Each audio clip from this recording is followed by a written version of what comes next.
pertanyaan pamungkas yang saya ingin ajukan kepada semua narasumber kita. Yang pertama tentu dari Pak Abdul Salam dulu nih. Gini pertanyaannya Pak. Orang banyak takut pemilu 2024 itu akan mengulang keterbelahan masyarakat. Antara kelompok kiri, kelompok kanan. Antara kampret sama cebong gitu ya.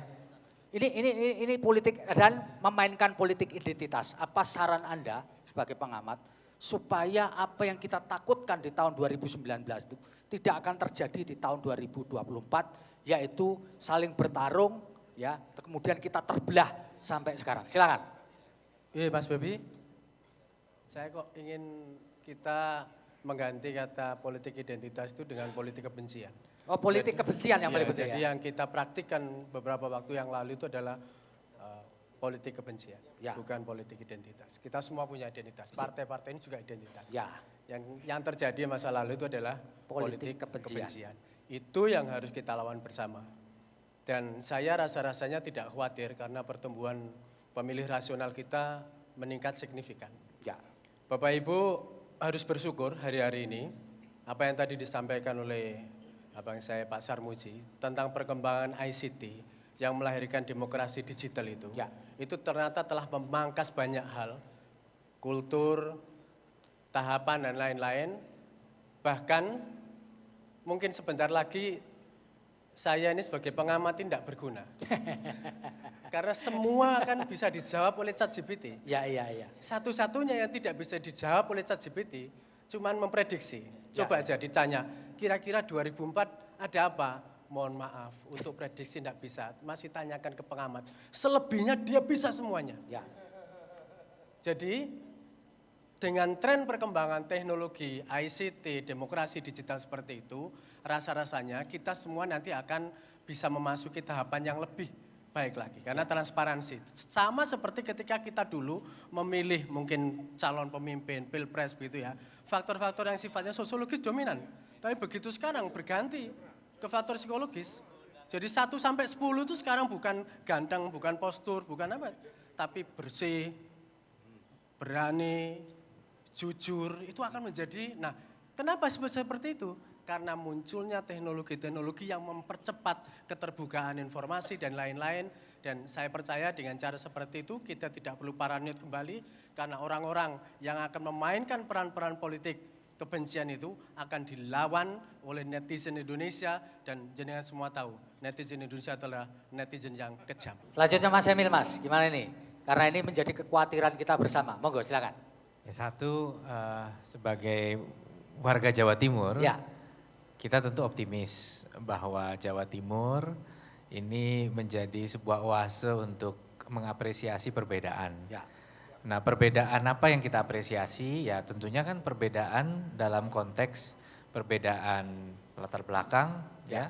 Apalagi kalau Surabaya khususnya kan menjadi rumah bagi bukan hanya masyarakat dari Jawa Timur, tapi dari segala penjuru Indonesia ada di sini gitu. Jadi kita sudah merepresentasikan masalah kebinekaan tadi. Ya. Tapi jangan juga kemudian saya tidak memungkiri Ya.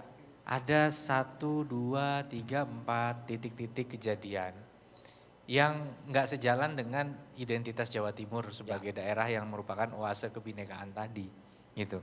Nah memang terhadap yang ini seperti disampaikan oleh Pak Kanang, Bakung, jangan ragu-ragu. Tapi memang caranya. Kalau survei ada yang mengatakan ada kanan ada kiri misalnya. Dalam Islam, orang bilangnya Islam moderat. Ya kita nggak ngomong Islam aja ya, tolong nanti saya jangan sampai disalah kutip. Saya nggak mengatakan bahwa politik kebencian itu hanya berkaitan dengan agama. Tapi saya hanya mengutip satu statistik saja, satu statistik waktu itu katanya kanan dan kiri atau moderat dan keras. Ya keras itu artinya keras itu bahwa dia tidak bisa mentolerir hal-hal yang memang nggak sesuai dengan garisnya. Yang sebaliknya yang satu lebih bebas gitu. Ya. Ternyata angkanya hampir sama. Di tengah-tengah ini tapi gede 20. Nah, kalau yang ingin menggelorakan moderate, menggelorakan tolerance, tapi caranya keras, misalnya, oh Anda penjahat, Anda tidak toleran, malah lari orang. Loh kok jangan main tuduh dong, gitu kan. Karena saya tidak sama seleranya dengan Anda, belum tentu saya itu orang yang intoleran. Ya. Jadi mengasumsikan, menstereotip juga budaya yang harus dihilangkan. Jadi jangan gampang mengasosiasikan, oh kalau si A ini intoleran, si B toleran, nanti dulu, jangan dulu. Jadi kita bicara action, bukan subjeknya. Ini yang sering terjadi sekarang, jadi itu harus kita hindari. Apa peran? Tentunya partai politik punya peran. Ya. Kita harus jaga, tadi lagi-lagi disampaikan oleh Pak Ketua Golkar, Nasdem maupun juga dari PDI Perjuangan bahwa ya kitanya harus konsisten mengingatkan. Kalau ada kader kita yang melakukan itu ya larang, tegur gitu ya. Jangan sampai melakukan. Saya pernah, ini nggak ada hubungannya, tapi politik kebencian dalam bentuk lain. Bukan karena si A itu siapa. Saya nggak mau nyebut, ada meme yang beredar. Ya. Yang menyerang lawan politik saya. Saya terbuka di media, saya sampaikan. Saya tidak setuju dengan pembuatan meme itu, walaupun menguntungkan saya katakan. Ya, dan saya tidak tahu siapa yang buat, tapi saya menegur kepada seluruh jaringan yang bersimpati kepada kami untuk tidak menggunakan yang seperti itu. Padahal itu nggak keras-keras banget dalam menyerang lawan politik. Tapi kita nggak ingin menggunakan itu. Jadi saya rasa kalau kita mau konsisten, kita mau tegas di partai politik untuk mengingatkan kader-kadernya, jauhi hal-hal seperti itu dalam postingan sosmed kita. Insya Allah mungkin ini akan ada dampak ya. Ingarso sung tulodo. Masyarakat insya Allah akan mengikuti kelakuan dari kader-kader partai politik juga. Terima kasih. Lagi. Pak Sarmuji, giliran Bapak nih. Tadi saya meminjam istilah beliau tepat sekali. Kalau orang Surabaya, ya apa caranya? Atau gimana caranya supaya politik kebencian ini tidak seperti dulu? Ya kalau hilang sama sekali nggak mungkin. Minimal berkurang drastis. Gimana Pak Sarmuji? Saya menyarankan satu hal. Ya. Di 2024 sebenarnya akan terjadi kelanjutan 2019. Kelanjutan Pak. Kalau partai-partai politik itu salah memilih calonnya. Saran saya pada pemilih dan seluruh masyarakat Indonesia, pilihlah calon presiden yang tidak merepresentasikan blok kanan dan blok kiri. Ya kan? Kalau banyak yang tertawa sudah tahu maksudnya ini. Ya. Saya nggak perlu berjelas. Jadi tugas saya selesai. Pokoknya jangan pilih calon presiden yang merepresentasikan kanan yang terlalu, kiri yang terlalu. Tengah aja Pak ya? Tengah saja. Iya. Siapa yang dimaksud karena sudah tertawa, saya nggak perlu memperjelas. Ya. Yang kedua, saya diajarkan untuk optimis. Ya. Jadi kalau saya dulu pesimis, saya dimotivasi oleh kiai saya cerita Tolut dan Jalut. Ada Tolut, pasukannya Tolut itu yang pesimis ya sudah diam tinggalkan. Tapi yang optimis itu sampai dikutip oleh Tuhan di dalam Quran itu katanya, kam min fi'atin qalilatin golabat fi'atan katsiratan biiznillah. Berapa banyak kamu temui jumlah yang sedikit bisa mengalahkan jumlah yang besar dengan izin Allah. Nah, karena itulah kami selalu optimis di 2024 kita bisa menang pemilu maupun pilpres dan kita bisa memenangkannya dengan izin Tuhan Allah Subhanahu wa taala. Kira-kira itu Pak. Ya, mantap. Makasih. Mantap Sarmuji. Sekarang kepada Pak Kanang dulu nih Pak. Gimana caranya nih Pak menurut Bapak ini supaya politik kebencian ini enggak menjadi-jadi nih. Monggo silakan Pak. Ya, jadi ini pengalaman-pengalaman yang beberapa pilihan-pilihan terdahulu. Ya. Selalu ini dikedepankan. Ya. Maka ini tidak boleh terjadi lagi.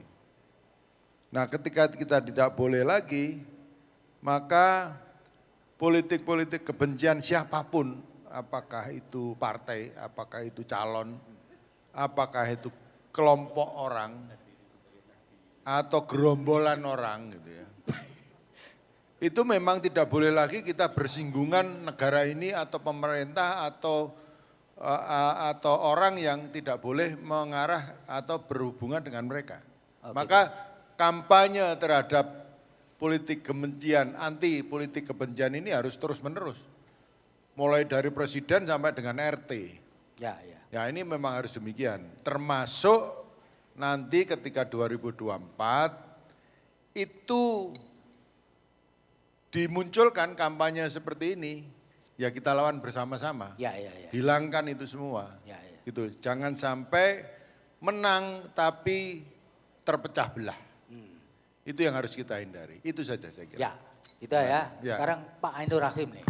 Nah, silakan Pak Ainur. Gimana ini? Terima kasih. Prinsip saya sependapat sama pimpinan partai politik yang ada bahwa politik kebencian ini tidak boleh terjadi. Kalau toh hari ini ada satu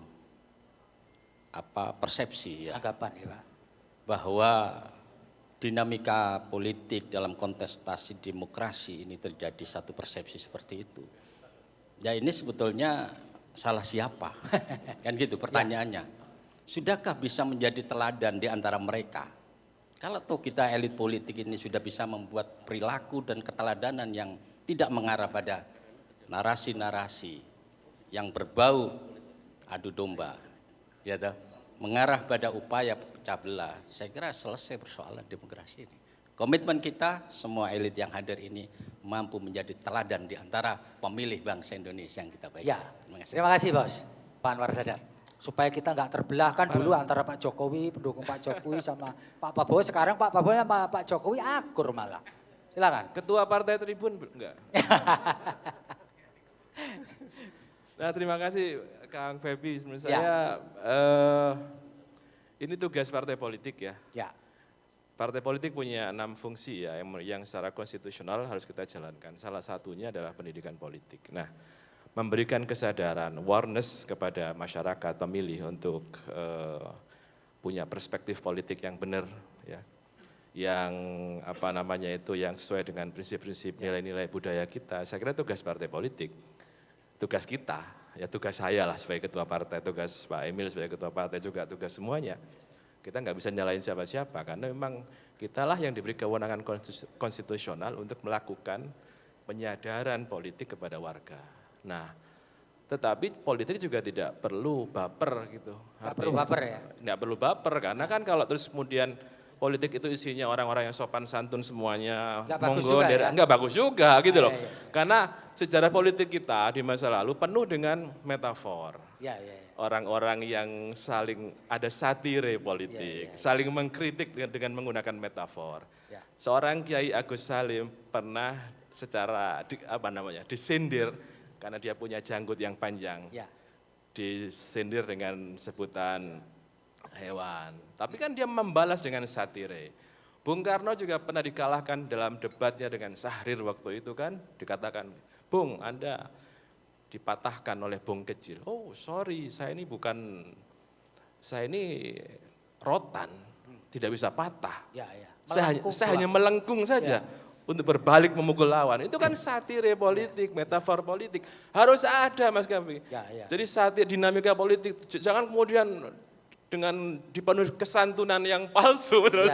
Saya kira ada riak-riak dalam politik yang tidak bisa kita klaim sebagai suatu kebencian. Ya. Dan tugas kita sebagai partai politik, sebagai elit ya untuk menyadarkan, terutama anak-anak muda tadi. Saya senang dengan teman-teman dari Ubara bahwa saya orang yang tidak percaya bahwa mereka itu apolitis. Ya. Tidak, mereka itu punya kesadaran politik loh. Kalau sedang ada bencana alam misalnya, mereka dengan mudah mengorganisir dirinya dengan menggunakan platform kitabisa.com misalnya, lalu mengorganize teman-temannya, menggalang dana, itu politik loh. Ya. Itu dasar-dasar politik itu. Cuma mungkin ya, mereka belum menemukan partai politik yang tepat. Nah, kalau itu welcome. Tuh Gerindra. Terima kasih. Ya, terakhir nih.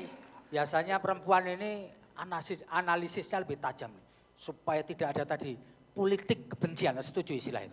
Ya, saya pikir kata kuncinya pada kesadaran politik itu apa sih? Jadi ideologi politik, saya lebih kepada ideologi politik. Bahwa politik itu kekuasaan. Ya. Bahwa kekuasaan itu untuk mencapai kesejahteraan. Ya. Maka ketika itu yang menjadi ideologi, saya berpikir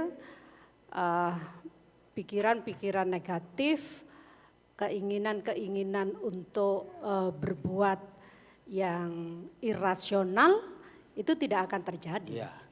Karena pikirannya itu kekuasaan adalah ingin menguasai, kekuasaan bukan untuk berbuat kesejahteraan, inilah kemudian mendorong orang untuk melakukan sesuatu hal segala cara ya. Dengan segala cara. Ya. Dan tentu menurut saya harus dilakukan bareng-bareng. Oh, bareng-bareng. Tidak hanya ranah politik yang melakukan itu, tetapi juga akademisi. Ini amat penting. Kenapa? Karena akademisi ini supporting terbesar bagi kami yang masih didengar oleh masyarakat. Lebih-lebih ketika bonus demografi di Indonesia sudah mulai di tahun 2023.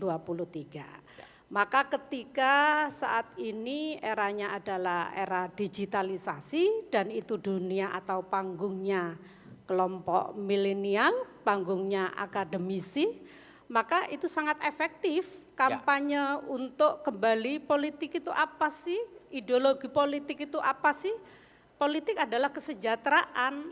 Maka kalau sudah demikian saya yakin untuk bisa menginginkan Bhinneka Tunggal Ika ini terjadi, Indonesia tetap pada persatuan dan kesatuan, ini juga akan bisa terwujud dengan baik. Baik, terima kasih Bu Ani.